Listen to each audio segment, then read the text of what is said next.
본문 말씀은 어릴 적부터 뼈대 있는 신앙생활을 하신 분들은 익숙히 많이 들어보신 성경 말씀입니다. 이름하여 오병이어 기적의 사건을 오늘 본문 말씀에서 기록하고 있습니다. 여러분, 마태복음, 마가복음, 누가복음, 요한복음 4복음서에 공히 이 기적의 사건이 기록되어 있는데, 오늘 우리 본문에는 떡 5개와 보리떡 2마리 이렇게 기록이 되어 있는데, 요한복음 같은 데는 이 음식의 주인공이 어린아이였다, 그리고 이 떡이 보리떡이었다, 이렇게까지 기록을 합니다. 하여튼 떡 5개와 물고기 2마리로 예수님이 기적을 베풀어 주셔서 5,000명이라고 성경이 기록되어 있지만, 성경의 개수는 남자들만 숫자로 포함했으니까 이 당시는 적어도 10,000명, 많게는 20,000명 이상 되는 많은 사람들이 먹고도 남는 기적의 역사를 경험했더라 하는 얘기를 오늘 성경 말씀에 기록하고 있습니다. 여러분, 성경에 보면 기적의 이야기들이 가끔씩 등장을 합니다. 여러분, 기적의 사건을 우리 하나님이 보여주실 때 우리에게 이런 말씀하시는 것 같습니다. 왜 성경에서 기적의 사건을 보여주는가? 우리가 믿는 예수님이 기적의 주인이라는 것을 말씀해 주시고, 예수님을 믿는 성도는 기적을 기대하며 살아야 된다. 아무런 감동이 없으셔서 처음이 어디였더라, 처음부터 다시 해야 될 모양입니다. 기적의 사건을 우리에게 보여주시는 중요한 이유는, 예수 믿는 사람들은 기적을 기대하며 살라고 하나님이 성경에서 기적을 말씀해 주시는 것입니다. 그리스도인들은 안 된다고 얘기해서 안 됩니다. 못한다고 얘기해서 안 됩니다. 상황과 환경이 어렵다고 포기하지도 말아야 되고 절망하지도 말아야 합니다. 기적을 기대하며 살아야 합니다. 왜 그럴까요? 성경에서 기적을 일으키셨던 예수님은 어제나 오늘이나 영원토록 동일하신 예수 그리스도이시기에, 그 예수님을 믿고 살면 성경에 일어났던 기적의 역사가 오늘 저와 여러분의 인생 가운데에도 반복이 되고 재현될 수 있는 줄로 믿습니다. 그러므로 무슨 일을 만나든지, 어떤 일 형편 가운데 처해 있든지 기적을 기대하며 살아가는 그리스도인이 되어야 합니다. 질병과 연약함이 있어도 치유의 기적을 기대하며 살아야 합니다. 연약함과 한계가 있어도 승리와 형통을 기대하며 사는 사람들이 예수 믿는 사람들, 그리스도인이라고 얘기할 수 있는 것입니다. 저는 오늘 이 말씀을 준비하면서 우리 교회에도 기적이 좀 일어났으면 좋겠다 기대하는 마음으로 이 말씀을 전합니다. 우리 성도님들 한 분 한 분을 볼 때도요, 육신의 연약함이 있는 분들, 마음이 아픈 분들, 문제가 있는 분들 제가 알잖아요. 이 마음입니다. 하나님, 오늘 말씀 듣는 동안에 기적이 좀 일어났으면 좋겠습니다. 저 권사님 가운데 연약함이 있는데 시신 듯이 이유를 알 수 없는 하나님의 은혜와 복을 경험해서 지긋지긋한 질병들이 저 권사님 가운데서, 저 성도님 인생 가운데서 떠나가게 하여 주옵소서. 저 문제가 해결되게 하여 주옵소서. 우리 교회를 향하여서도 기적을 기대합니다. 우리가 늘 기도하는 꿈의 성전을 향한 1,000명 비전, 그리고 다음 세대 부흥 프로젝트, 이것이 기적같이 하나님이 이루어 주셔서 어려운 시대라고들 얘기하지만, 교회 부흥이 없는 시대라고까지 얘기를 하지만, 우리 교회에 하나님 은혜 주셔서 역사하여 주셔서 건강한 교회 부흥이 일어나게 하여 주시옵시고, 한국교회 모델이 되는 교회로 우뚝우뚝 세워지는 은혜를 우리 교회 가운데 허락하여 주옵소서. 기적을 기대하면 그 믿음대로 우리 교회 속에 여러분의 인생 가운데 역사해 주실 줄로 믿습니다.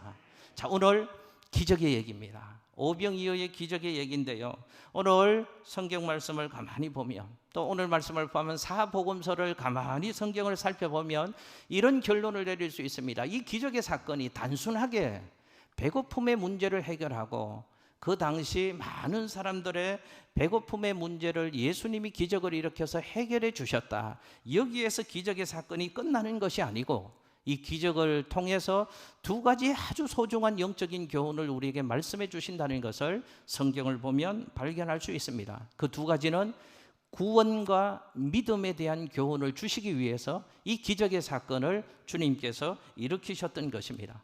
먼저 오늘 34절 말씀에도 기록되어 있는데요, 많은 무리들에게 가르침을 주시기 위함이었더라. 이 기적의 사건을 통해서 기적을 일으키시는 분이 누구신가를 말씀해 주시고, 이분을 통해서 진정한 구원이 우리에게 있다는 것을 교훈해 주시려는 목적으로 기적을 행하셨다는 것입니다. 그리고 예수님은 또 이 기적 사건을 통해서 자신을 지금 따라오는 제자들이 있는데, 기적을 보고 능력을 보고 그저 예수님 쫓아오는 제자들이 있는데, 이 제자들의 믿음을 확인하고 제자들의 믿음을 점검하고 이 제자들에게 바른 믿음을 교훈해 주시려는 목적으로 이 기적의 사건을 이루어 주셨다는 것입니다. 여러분, 동일한 사건을 기록한 요한복음에서는 이 기적의 얘기를 이렇게 설명을 합니다. 요한복음 6장 6절 말씀 화면에 같이 한번 읽겠습니다. 시작.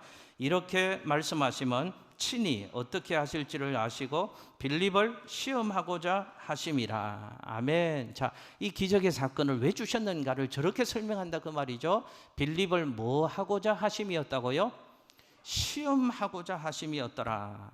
빌립 그리고 제자들을 시험하시려는 목적이 있으셨다는 것입니다. 예수님을 따르는 제자들이 믿음의 정도가 어떠했는지, 그들이 어떤 믿음을 가지고 있는지 점검해보고 그들에게 바른 믿음을 가르치실 목적으로 예수님께서 이 기적을 행하셨다는 것입니다. 그러면 오늘 본문 말씀을 통해서 이런 은혜를 꿈꾸며 말씀을 함께 나누기를 원합니다. 예수님께서 제자들에게 교훈하시려고 했던 믿음은 어떤 믿음이었을까?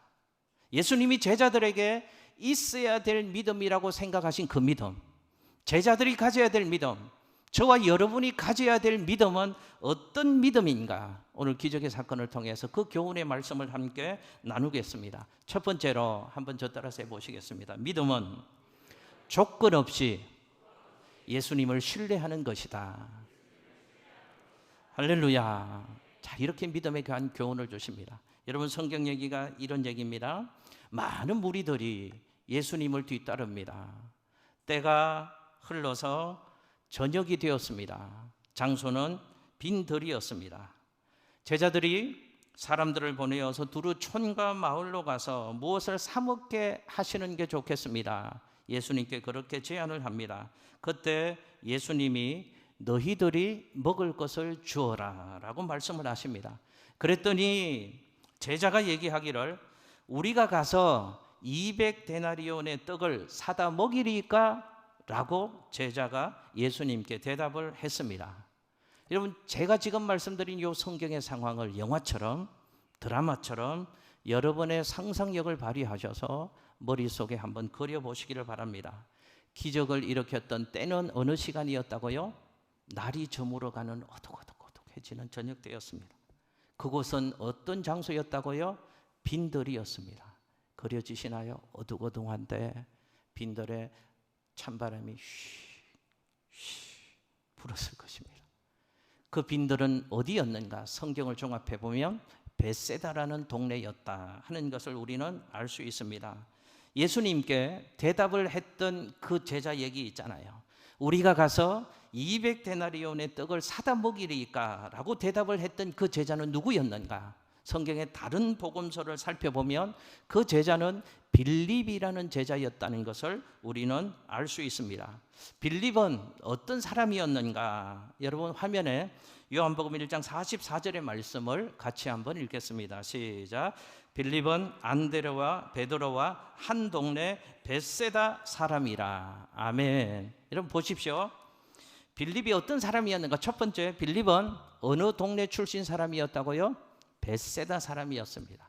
그리고 빌립은 아주 현실적인 사람이었고 합리적인 사람이었고 계산이 매우 빠른 사람이었다는 것을 우리는 성경을 통해서 미루어 짐작할 수 있습니다. 왜 그런가? 빌립은 벳세다 사람이었기 때문에 지금 이 벳세다 들에서 이 많은 사람들이 어떤 먹을 것을 먹어야 되는가, 어떤 것이 필요한가를 정확하게 제자들 중에 제일 잘 알고 있었던 사람이 벳세다 출신 이 빌립이라는 제자였습니다.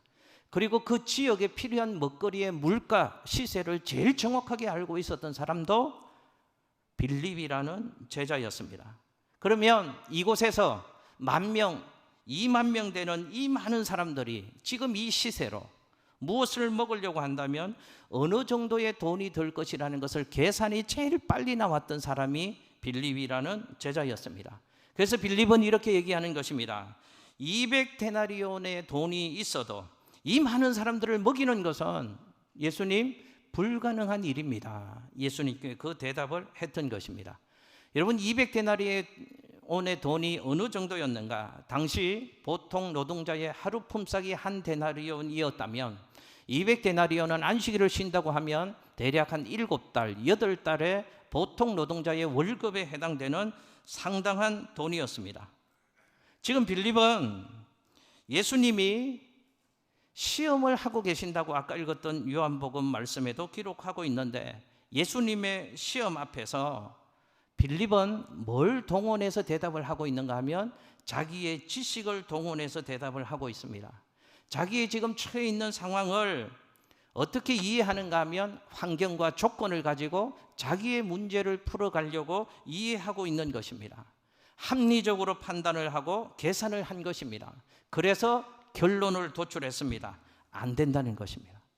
이 상황에서 이 많은 사람들이 그 돈을 동원해도 먹일 수 없는 것입니다. 안 되는 일입니다. 못하는 일입니다. 라고 주님께 결론을 보고하고 있는 것입니다. 그런데 주님은 안 된다고 한 사건을 되게 하셨습니다.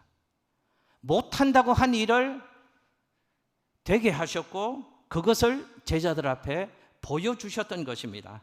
주님이 지금 이 사건을 통해서 교훈하고 계시는 것입니다. 무엇을요?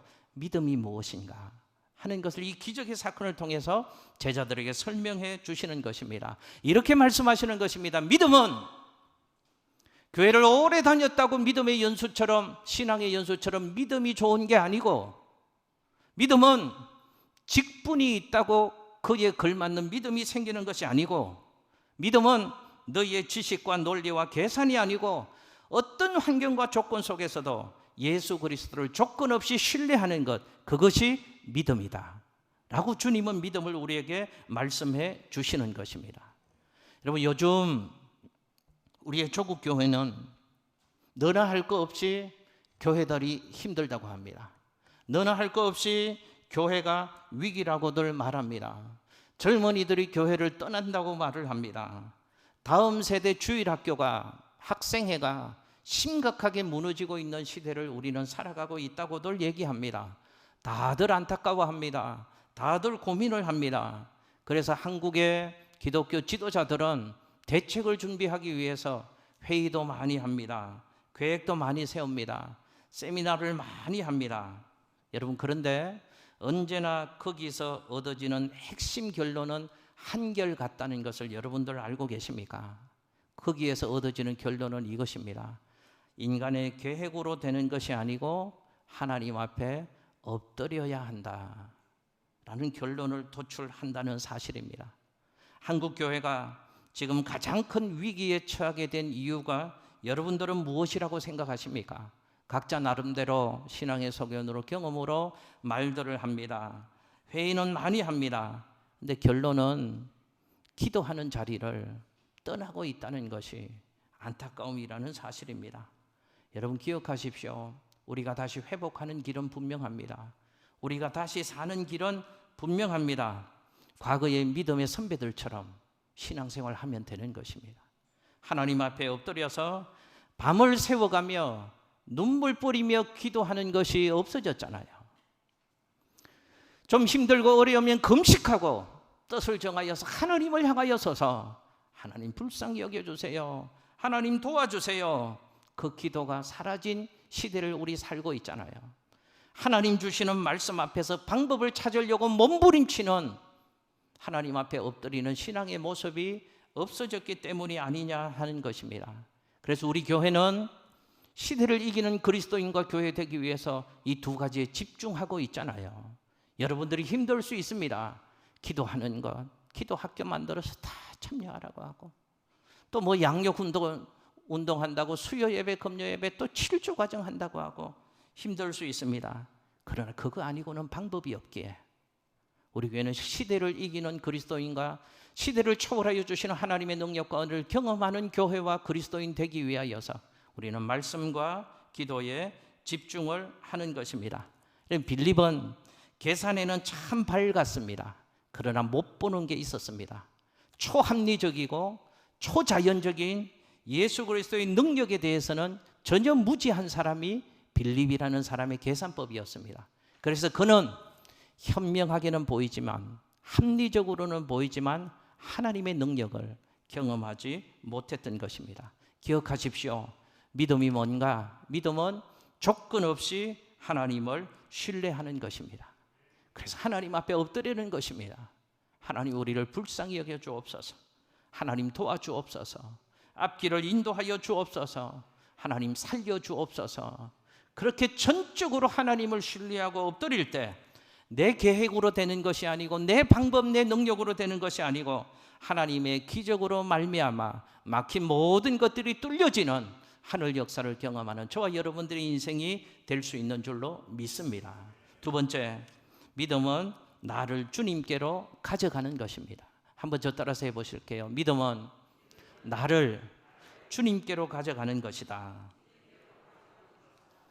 할렐루야. 여러분, 오늘 본문에 보면 제자들의 그런 대답에 예수님이 어떻게 반응하시는가, 38절 말씀에 보면 이렇게 말씀하십니다.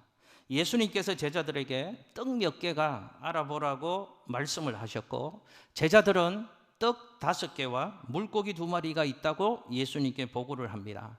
그리고 예수님이 제자들에게 명령하사 무리들을 푸른 잔디 위에 이렇게 여러 때씩 무리씩 앉히는데 50명씩 100명씩 무리를 지어서 때를 지어서 앉게 하라고 주님이 말씀하십니다. 그리고서는 기적을 행하시는데, 기적을 일으키시기 전에 오늘 본문, 오늘 마가복음 본문에는 기록되지 않은 한 사건을 마태복음에서는 기적을 일으키시기 전에 예수님이 하신 말씀을 기록하고 있습니다. 여러분, 화면에요, 마태복음 14장 18절 말씀을 같이 한번 읽겠습니다. 시작. 이르시되 그것을 내게로 가져오라 하시고. 아멘. 주님이 무슨 말씀하셨다고요? 그것을 누구에게로? 내게로 가져오라. 뭘요? 떡 5개와 물고기 2마리를 내게로 가져오라.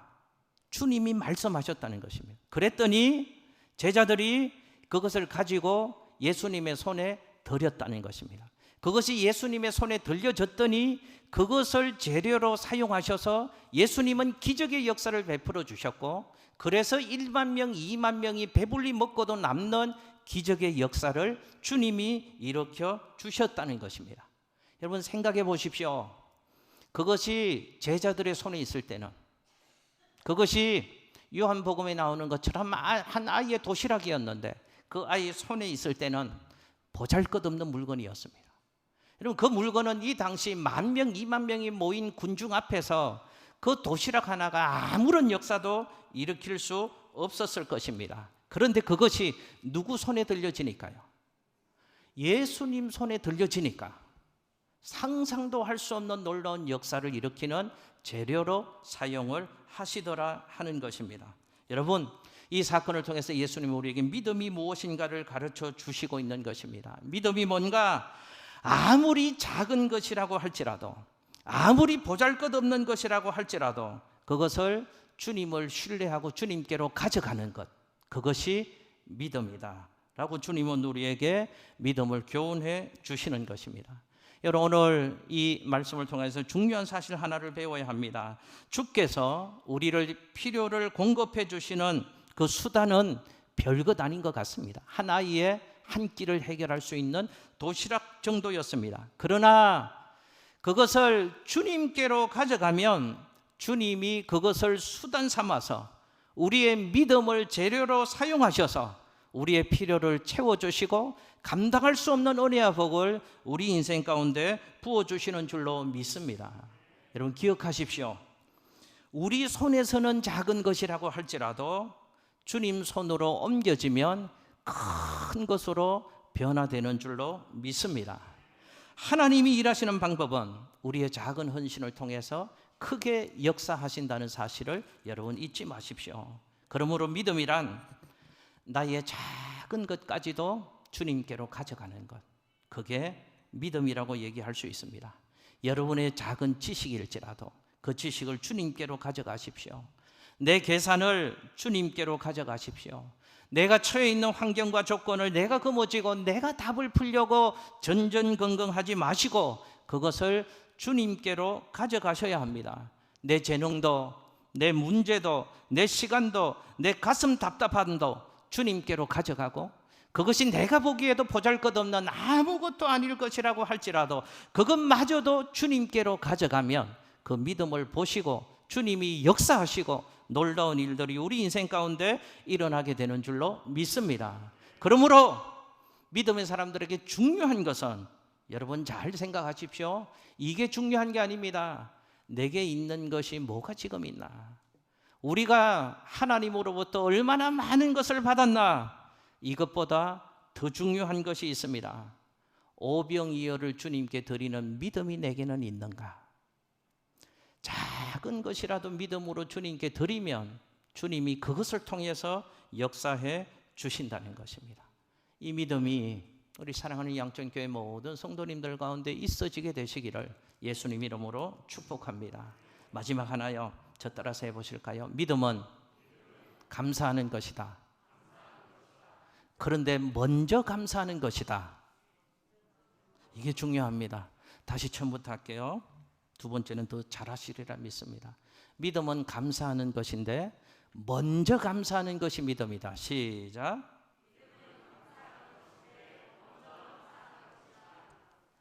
할렐루야. 감사는 감사인데요, 나중 감사가 아니고 먼저 감사가 믿음이라는 것을 오늘 기적의 사건을 통해서 우리에게 보여주시는 것입니다.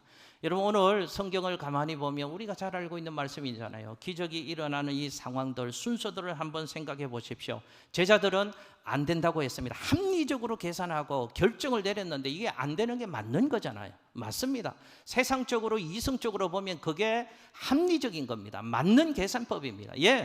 안 되는 것입니다. 도시락 하나로 1만 명, 2만 명을 어떻게 먹입니까? 빈들입니다. 저녁입니다. 할 수가 없는 일입니다. 그런데 예수님은 기적을 일으키셨습니다. 어떻게 일으키셨는가?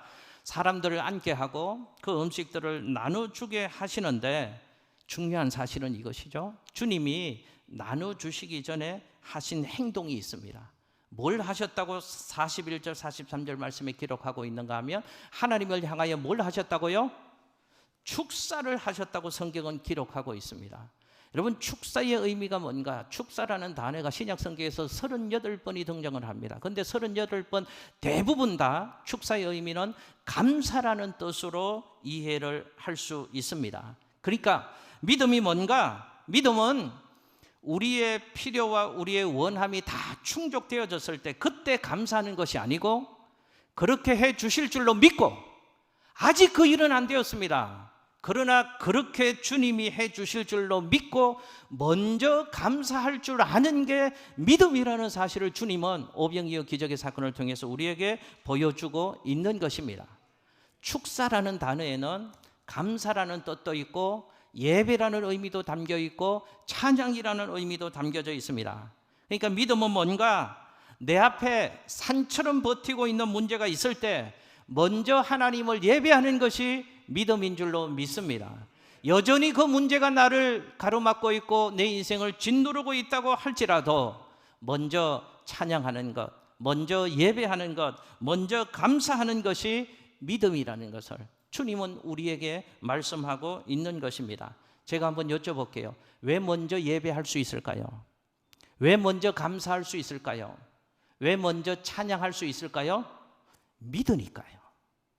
그렇게 해 주실 줄도 믿으니까 예배할 수 있는 것이고요, 감사할 수 있는 것이고요, 찬송의 삶을 살 수 있는 것입니다. 그러므로 믿음을 이렇게 정의할 수 있습니다. 믿음은 먼저 감사하는 것입니다. 믿음은 먼저 예배하는 것입니다. 한번 저 따라서 해보실까요? 먼저 감사하자, 먼저 예배하자. 할렐루야.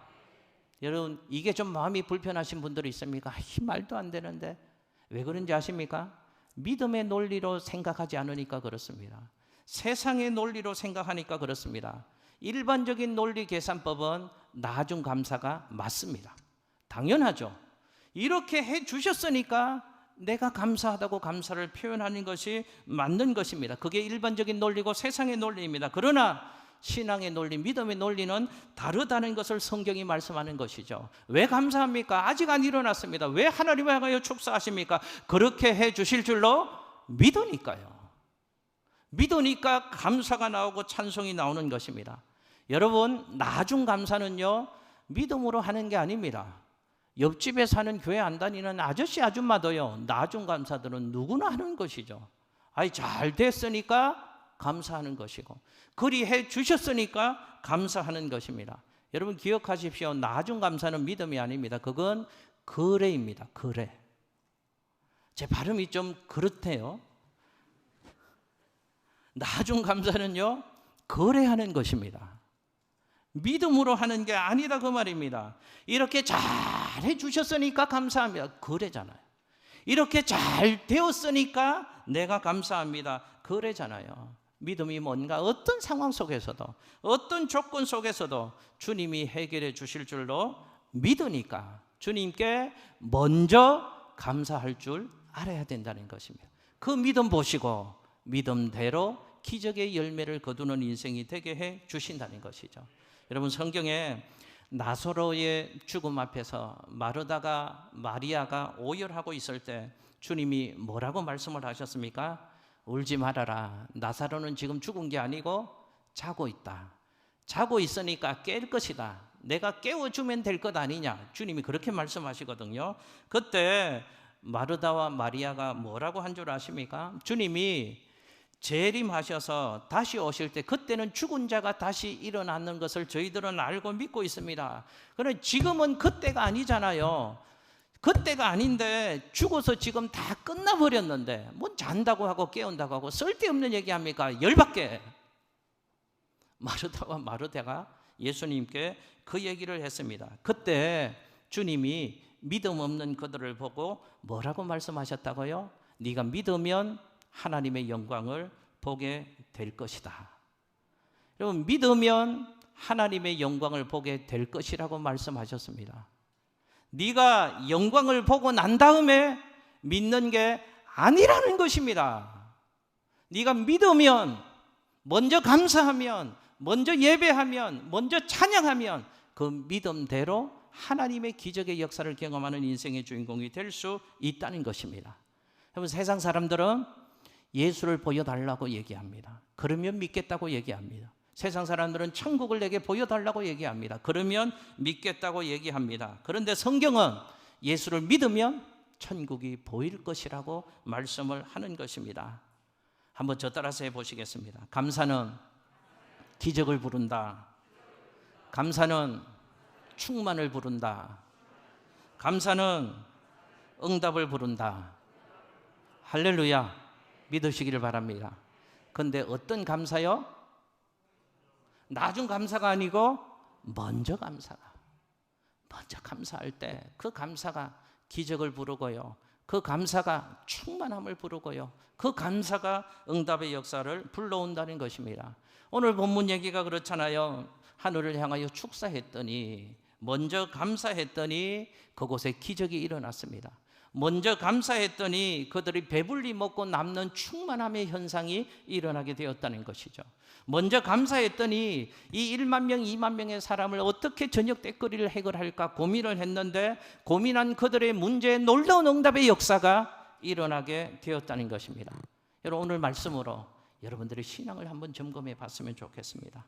내게는 먼저 감사가 있는가? 나중 감사 말고요. 여러분 지금 어려운 때를 살고 계신데 감사가 있으십니까? 아니 나중 감사 말고요. 먼저 감사가 있으십니까? 그래서 성경은 우리에게 범사에 감사하라고 말씀하는 것입니다.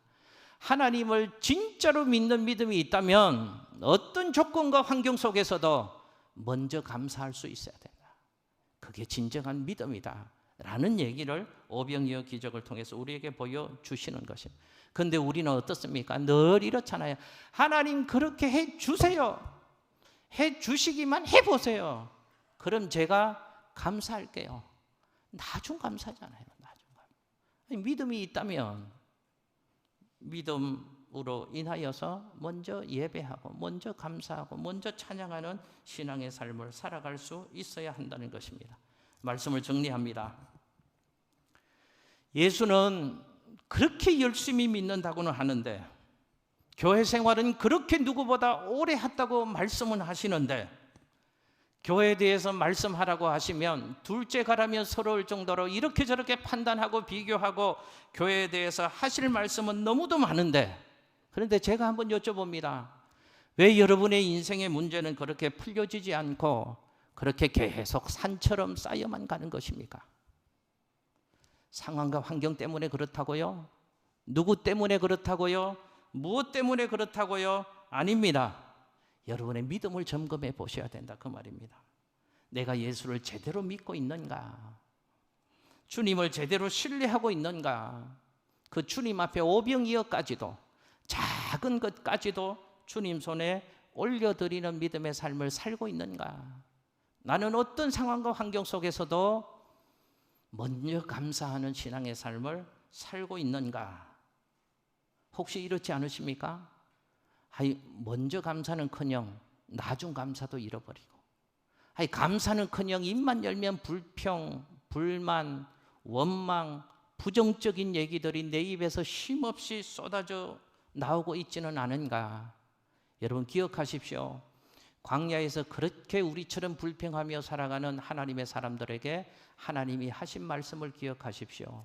너희 말이 내 귀에 들린 대로 내가 너희에게 행하겠다. 무서운 얘기입니다. 하나님 우리의 기도도 들으십니다. 불평과 원망과 비판의 소리도 하나님은 다 듣고 계신다는 것입니다. 여러분들 축복합니다. 오늘 배운 믿음이 여러분들에게 있게 되시기를 예수님 이름으로 축복합니다. 그래서 문제를 산처럼 쌓아가는 인생이 되지 말고 그 믿음으로 문제를 풀어내고 그 믿음으로 기적을 불러오고 풍성함을 불러오고 응답의 역사를 불러오는 하나님의 사람들, 우리 교회, 우리 사랑하는 양천교회 성도님들 다 되시기를 예수님 이름으로 축복합니다. 축복합니다.